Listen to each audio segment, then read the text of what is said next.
இந்திய அண்ணா திராவிட முன்னேற்ற கழகம் மக்களுக்காக தொடங்கப்பட்ட இயக்கம். பொன்மனச்சம்பல் புரட்சி தலைவர் எம்ஜிஆர் இந்த இயக்கத்தை தொடங்குகின்ற பொழுது தீய சக்தி திமுகவை வேரோடு பூண்டோடு அழிக்க வேண்டும் என்பதற்காக தொடங்கினார். அதை இதய புரட்சி தலைவர் அம்மாவர்கள் தன்னை இமையாப்பது போல கட்டி காத்து சிறப்பான ஆட்சி நாட்டு மக்களுக்கு தந்தார். கிட்டத்தட்ட அனைத்து இந்திய அண்ணா திராவிட முன்னேற்ற கழகம் 30 ஆண்டுகளுக்கு மேல் தமிழகத்தில் ஆட்சி புரிந்த இயக்கம். அனைத்து இந்திய அண்ணா திராவிட முன்னேற்ற கழக 10 ஆண்டு கால ஆட்சியிலே எண்ணற்ற திட்டங்களை கொண்டு வந்து நிறைவேற்றி அதனால் தமிழகம் ஏற்றப்பட்டது.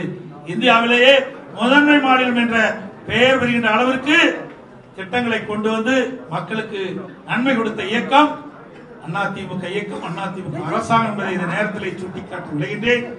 இந்த பயணத்துடைய நோக்கம் கடந்த 50 மாத ஸ்டாலின் மாடல் ஆட்சியிலே மக்கள் பட்ட துன்பங்கள், துயரங்கள், வேதனைகள், கொடுமைகள் அத்தனையும் பட்டியலிட்டு மக்களிடத்திலே எடுத்து சொல்லி இந்த கொடுங்கோல் ஆட்சி, மக்களது ஆட்சி அகற்றுவதுதான் எங்களுடைய நோக்கம், லட்சியம் என்பதை இந்த நேரத்தில் தெரிவிக்கின்றேன். இந்த தேர்தல் சுற்றுப்பயணத்தின் மூலமாக மிகப்பெரிய மாற்றத்தை ஏற்படுத்தும் மக்களுடைய பேராதரவை அதிமுக பெறும். 2026 சட்டமன்ற தேர்தலில் வென்று அனைத்து இந்திய அண்ணா திராவிட முன்னேற்ற கழகம் வரலாற்றை படைக்கும் என்ற நேரத்தில் தெரிவித்து வருகிற 7ஆம் தேதி என்னுடைய தேர்தல் சுற்றுப்பயணத்தை கோவை மாவட்டம் மேட்டுப்பாளையத்தில் துவங்குகின்றேன். தமிழ்நாடு முழுவதும் 234 தொகுதியிலும் தேர்தல் சுற்றுப்பயணம் மேற்கொண்டு மக்களை நேரிலே சந்தித்து இந்த ஆட்சியுடைய அவலங்களை எடுத்துச் சொல்லி மக்கள் மனதிலே பதிய வைத்து மிகப்பெரிய மாற்றத்தை உருவாக்கி அனைத்து இந்திய அண்ணா திராவிட முன்னேற்ற கழகம் 2026 பெரும்பான்மை இடங்களில் வெற்றி பெற்று பெரும்பான்மையோட ஆட்சி அமைப்பதற்கு இந்த சுற்றுப்பயணத்தை மேற்கொள்வது என்பதை தெரிவித்துள்ளேன்.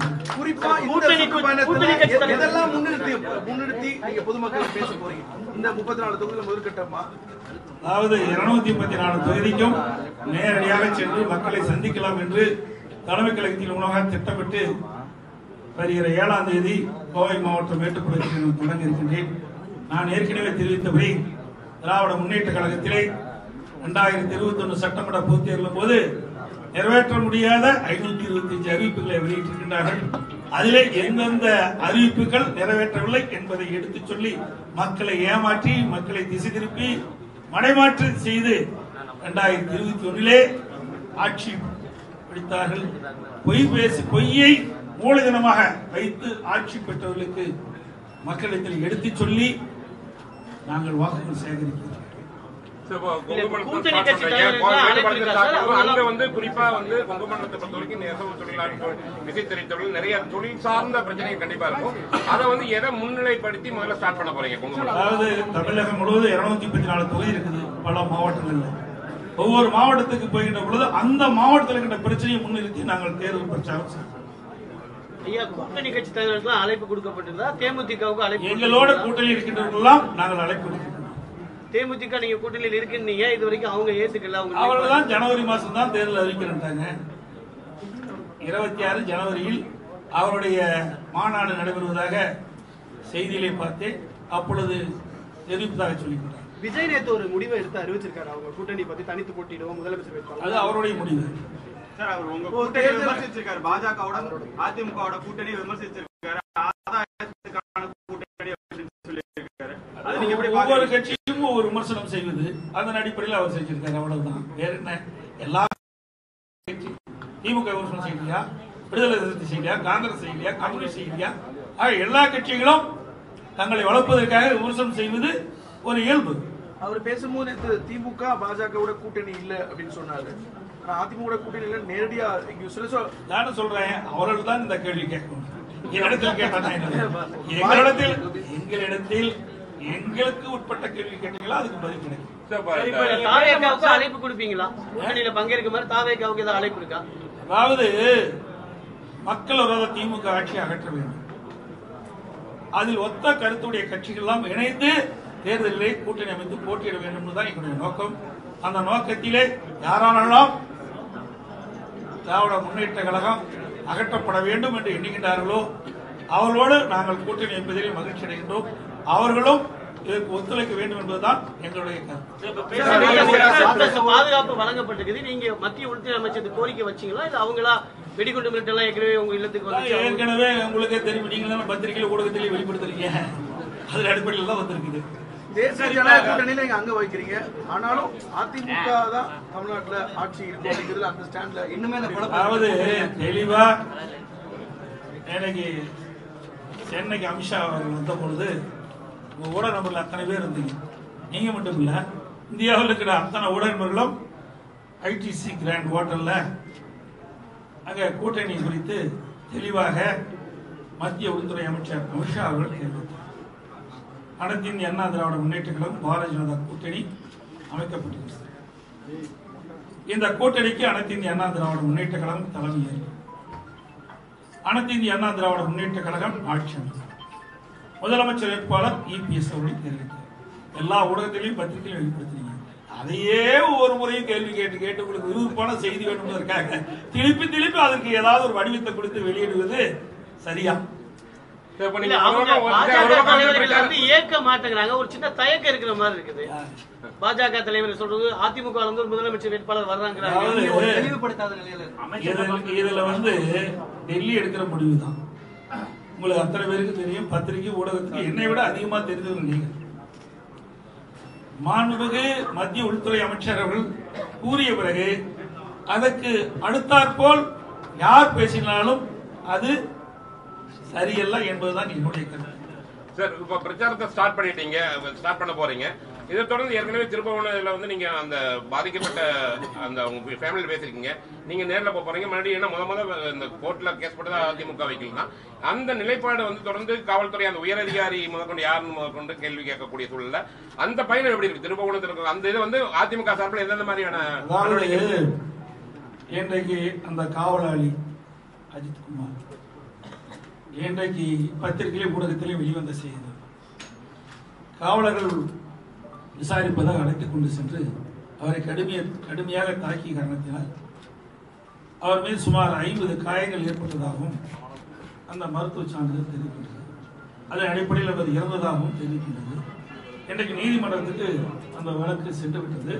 அனைத்து இந்திய அண்ணா திராவிட முன்னேற்ற கழகம் இதிலே நீதி கிடைக்க வேண்டும், உண்மை குற்றவாளி யாரும் தப்பித்துவிடக் கூடாது என்பதற்காகத்தான் என்னுடைய கட்சியின் சார்பாக நாங்கள் நீதிமன்றத்தில் வழக்கு கொடுத்து இன்றைக்கு நீதியரசர் அதுக்கு ஒரு தனி நீதிபதியை நியமித்து விசாரணை மேற்கொண்டிருக்கின்றார்கள். நீதிமன்றத்திலே இந்த வழக்கு இருக்கின்ற பொழுது அதில் ஆழமாக செல்வது முறையாக இருக்காது. நாங்கள் அங்க போகும்போது நாங்கள் சிவகங்கை மாவட்டத்துக்கு போகும்போது அங்க போய் பாதிக்கப்பட்ட என் மகனை இழந்து வாடுகின்ற அந்த தாய்க்கும் அவருடைய சகோதரருக்கும் ஆறுதல் சொல்ல நேரடியாக சென்று செல்வோம். தலைமைச் செயலகத்தில் ஒரு IAS அதிகாரி தான் வந்து சொன்னாங்க அப்படின்னு விமர்சனம் வருது. அந்த IAS அதிகாரி யாரு? நீங்க தான் கண்டுபிடிக்கிறீங்க, நாங்க கண்டுபிடிக்கிற வேலை எங்களுக்கு அல்ல. ஆகவே தகவல் வந்து கொண்டிருக்கின்றன. அதிகார மையத்தில் இருந்து அந்த உயர்ந்த பதவியில் இருக்கின்றவர்கள் கூறிய காரணத்தினால்தான் இந்த சம்பவம் நடைபெற்றுள்ளதாக தகவல் வெளியாகியுள்ளன. அந்த அடிப்படையில் நீங்களும் கேள்வி கேட்டிருக்கிறீங்க.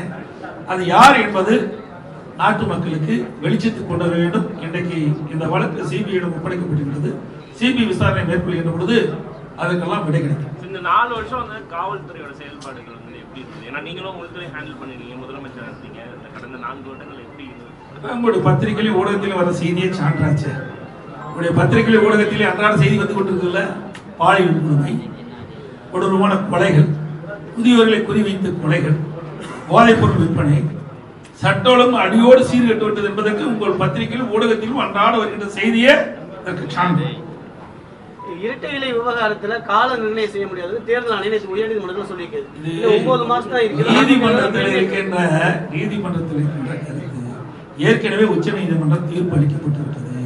அந்த தீர்ப்பின் அடிப்படையில் தான் நடந்து முடிந்த நாடாளுமன்ற தேர்தலில் நாங்க போட்டியிட்டோம். ஆகவே இதெல்லாம் நீதிமன்றத்தில் இருக்கின்ற வழக்கு குறித்து இங்கே விவாதிப்பது உகந்ததல்ல. வேற கட்சிகள் வருக்கான வாய்ப்பு இருக்கா? அனைத்து இந்திய அண்ணா திராவிட முன்னேற்ற கழகத்தில் அமைக்கப்பட்ட பாரதிய ஜனதா கூட்டணியோடு இன்னும் பல கட்சிகள் நிச்சயமாக வரும். பலமான கூட்டணி அமைக்கப்படும். நிச்சயமாக 2026 தேர்தலிலே திராவிட முன்னேற்ற கழக கூட்டணியை வென்று ஒரு மகத்தான ஆட்சியை அடுத்த வாக்குறுதிகள் ஏதாவது கொடுத்துட்டு வரீங்களா? இப்ப வந்து நீங்க இது ஒரு வாக்குறுதி என்பது தேர்தல் நேரத்தில் தேர்தல் பிரச்சாரத்தை ஸ்டார்ட் பண்ணிட்டீங்க, அது நீத்து போயிருமே. எனவே தேர்தல் வாக்குறுதி என்பது மிக மிக முக்கியமானது.